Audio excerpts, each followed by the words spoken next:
I actually think the next 100 days are going to be harder for him because a bit of like the bluster and the excitement of the first 100 days will have worn off. Welcome to The Debrief, where we talk with the Washington Examiner's top journalists about the headlines they're covering and where the story's going next. I'm Sarah Bedford, and I'm here with politics editor Marisa Schultz. Marisa, we just had the first 100 days milestone, the first 100 days of Trump's presidency this past week.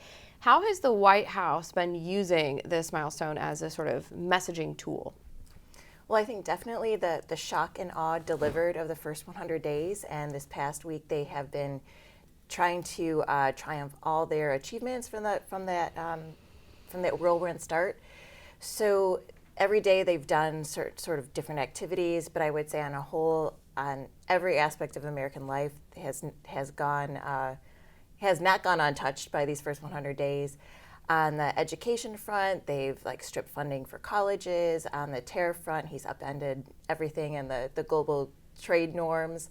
On the federal worker front, they've fired workers.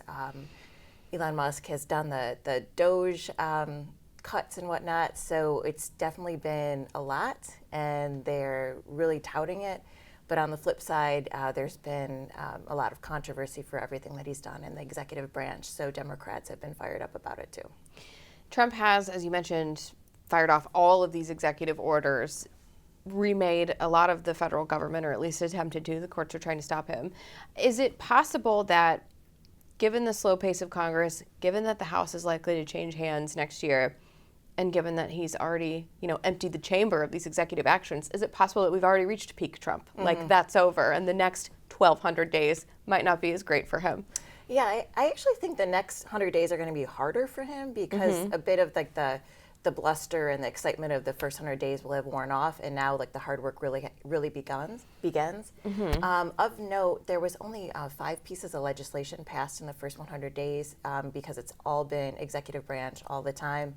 And the next big thing he needs to accomplish, though, will require Congress. So he's trying to get through this one big, beautiful bill, as he likes to say, and that will require votes from the Republicans who have very slim majorities in the House and the Senate. And if he can get that done with the help of Speaker Johnson and Leader Thune, that will be a huge accomplishment for him leading into 2026 elections. But it's not on him. He's going to have to rely on people beyond the executive for these next 100 days. Well, let's talk about that one big beautiful bill really quick, because the Republican leadership has set a pretty ambitious goal of trying to get this passed before Memorial Day. There's a lot of skeptics that might happen because they've been extremely slow moving, and there's still a ton of divisions within the Republican Party over this bill. Give us a status update. How is that going, and do you think that they will be getting something done by the end of May? So they already pushed the timeline back. Have they already? See, that didn't take long. Initially, they had said they wanted to get everything done by Memorial Day, get it to Trump's desk. The new timeline is Independence Day, July 4th. They want it to Trump's desk by then. They have a lot of work to do. And these small majorities there's little room for error. So the problem is that you have people who are fiscal hawks and they want lots of cuts, but then you have people who are more centrists who say, we really can't cut these things that my constituents care about, including things like Medicaid that affect a lot of people in red states as well. So it's this dance that they're doing, and they're having caucus meetings, people are at the White House talking to Trump.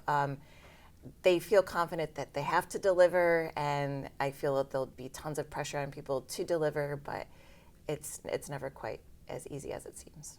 Well, Marisa, thank you so much for being here today. You can get more writing from Marisa and the rest of the politics team at washingtonexaminer.com.